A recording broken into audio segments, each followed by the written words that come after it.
everyone. We are here again with Chris White. She's going to talk to us about seeds. So go ahead, Chris, and take it away. So obviously we haven't spoken yet about a plan for your garden. We're going to probably do that on our next venture. But you need to start thinking about what you want to plant in your garden for the first time. This is your first year of planting. And some of the resources that you'll have for getting your seeds.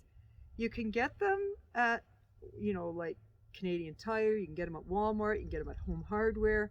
You can get them pretty much anywhere, although this year they might be a little bit. Were you able to get a lot of seeds? Did they have a lot of seeds? Oh, yeah, Home Harbor had plenty of seeds. Yeah. Okay, so they've got plenty. I go to the seed catalogs, and mainly because these are a resource that's invaluable and they're free. So what they do, for instance, this is Vessie's Seeds seed catalog, and it's got vegetables in it, but it's got numerous tomatoes in it. Tells you how long it'll take to grow the tomato, where it should grow the tomato, how big it'll get, what it looks like. It's got vast amounts of information, and every one of these seed catalogs has that kind of information. So I really recommend that you. Okay, so you've already looked at your seed catalogs, you've got information, you know what you want to plant, you know where you want to plant it. Now the thing is that some seeds are delicious to have but become very invasive, and chives is one of them. So if you're going to plant chives in your garden, and I have them all over my yard, plant them in a pot or something that they can be contained. You can eat the chives, you can eat the flowers off of the chives. They're the best thing, and they're the first up. And the bumblebees love them. So by all means plant chives, but be very cautious as to where you plant them. Okay. Now here we have some bush beans, stringless green pod bush beans. Stringless meaning that when you cut off the ends, you don't have to pull the strings off of them. You've probably seen all that. It tells you where to and when to plant in late May. Okay, in rows 2 feet apart, 4 inches apart in the row, and how to plant them. So 1.5 inches deep, fine soil, well pressed down, and then you're going to have to thin them as they grow because they'll be too close together. They like a light, warm, loamy, that means crumbly soil, lightly fertilized in a sunny location. That's what this says. Okay, I don't know if I bought any beans or not. I don't like beans. Probably didn't. No, I bought peas, but these are one of the ones that you would soak in the inoculant that we talked about last week, because it's a nitrogen releaser, the inoculant. So you would soak these, just put them in a cup, put the inoculant on, add some water, let it sit there for a bit, and then plant your beans. Yeah. These are peas.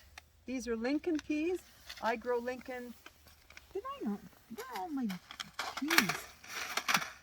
Oh, these are sugar snap peas. I guess I haven't gotten all my seeds yet, or I didn't bring them.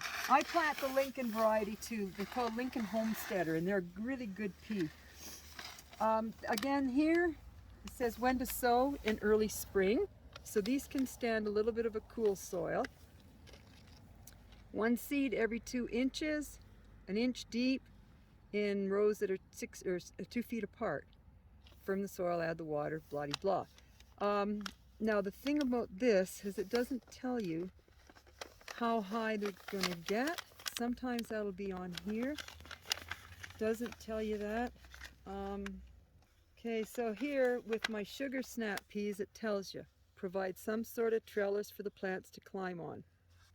Okay, so you'll see over there at the far side of the garden, you'll see some trellises. I'm not sure about these peas, how high they're going to get, but that's something you should look in. And when you plant your peas, if you've got the climbing variety, make sure that they're not going to block the sun from the rest of your vegetables. So be a little bit fussy. When we haven't talked about planting your garden, but your garden should be north to south. Okay? So that gives you the best sun for the day. Okay, so we've got the peas. have beets. Now again too, things like beets, I would plant successively.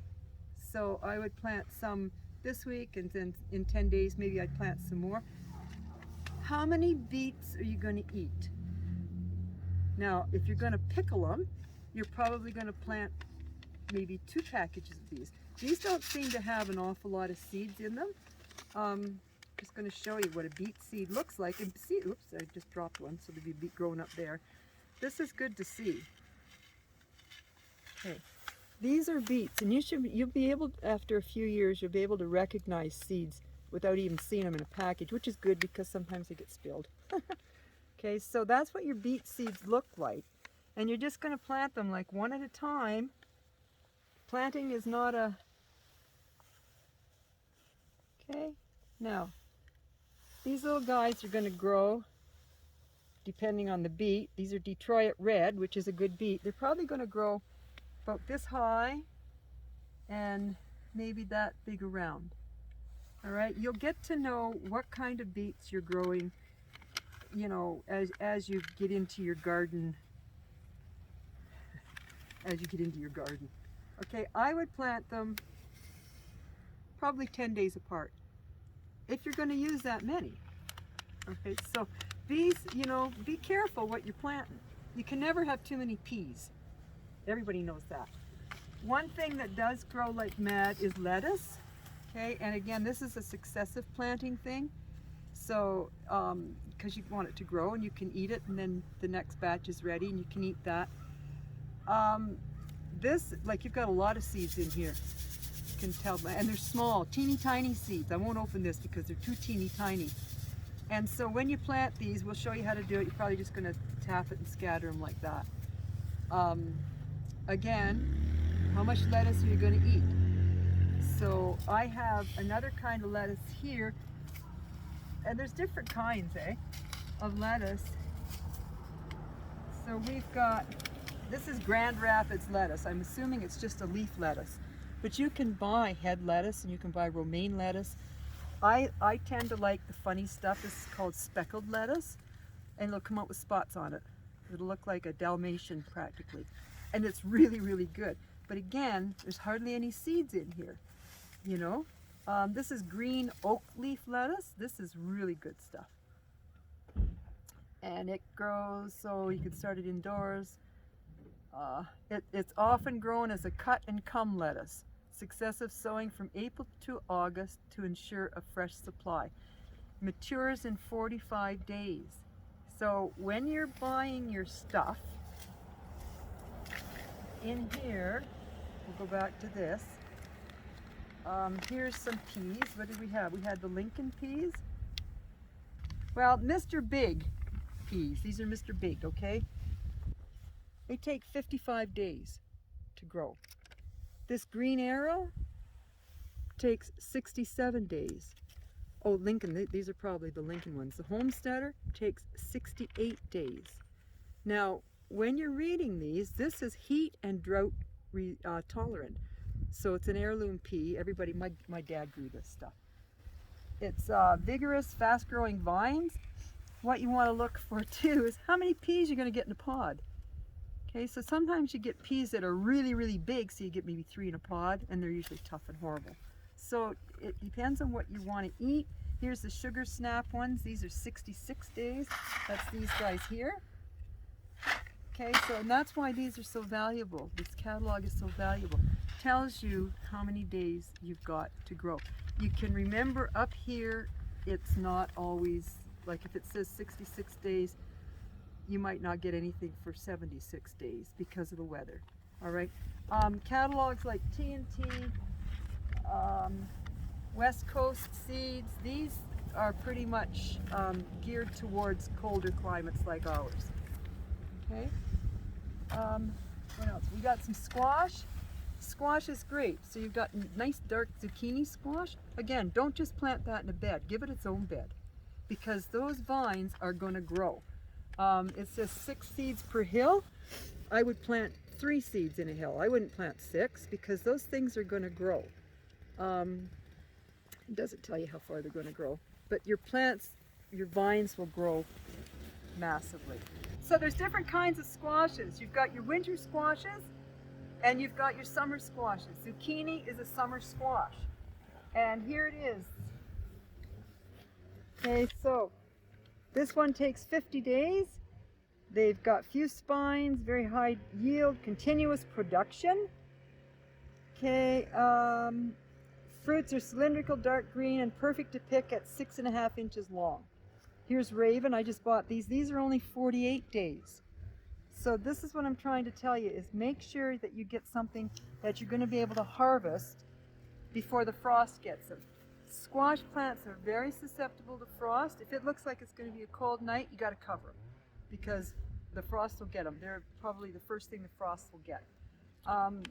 Here's your winter squashes. So you've got like spaghetti squashes. That's a winter squash, which doesn't mean you grow it in the winter. It means that it's it'll be like 90 days before it matures, and you can save it for the winter.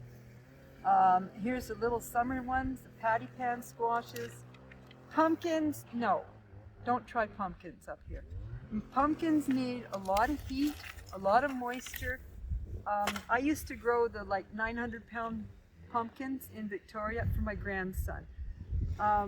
They were the Howard Dill pumpkins. He invented them from Nova Scotia. Some pumpkin growers even put milk in them through the vine. It's really interesting. But don't try to grow pumpkins up here. It's not going to work. It's a waste of your time and your money, and you'll be so disappointed. Okay, cilantro. These are herbs. Basil. No, that's spinach. Carrots. Okay, let's talk about carrots. You didn't get any carrots. You got carrots. Everybody has carrots. All right, these are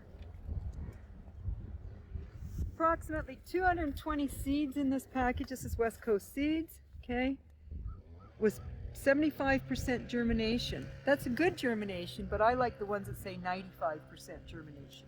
So that's why a good date on them, packed for 2021, you know you're going to get a carrot. Specially adapted to coastal BC, and their strong tops are good for bunching carrots. Okay, I grow them for the donkey. So you can direct sow from early spring to midsummer at 3-week intervals for a longer harvest winter. Don't plant all your seeds all at once, because then you're going to have to pull them all at once. What's a direct sow mean? Oh, right in the ground. You don't have to start them inside or anything like that. And I wouldn't even try to start these inside. Same with radishes, spinach, all that stuff is direct sow. We've got radishes and turnips here too, which you can grow. I'm a little bit leery about planting because sometimes the soil has those little white worms in it and they eat your radishes. But the good thing is that radishes are usually the first thing up. So you can plant your radishes in a row, and that identifies the next row. Okay, so these have come up, so then you could have your carrots maybe beside that row and it'll come up, and so radishes are a good thing to plant. They can be grown all season, easily sown in March and April, and again in September and October. Well, that's not going to happen here. So short rows often. Okay, because how many radishes can you eat at one sitting? Not a 16-foot row.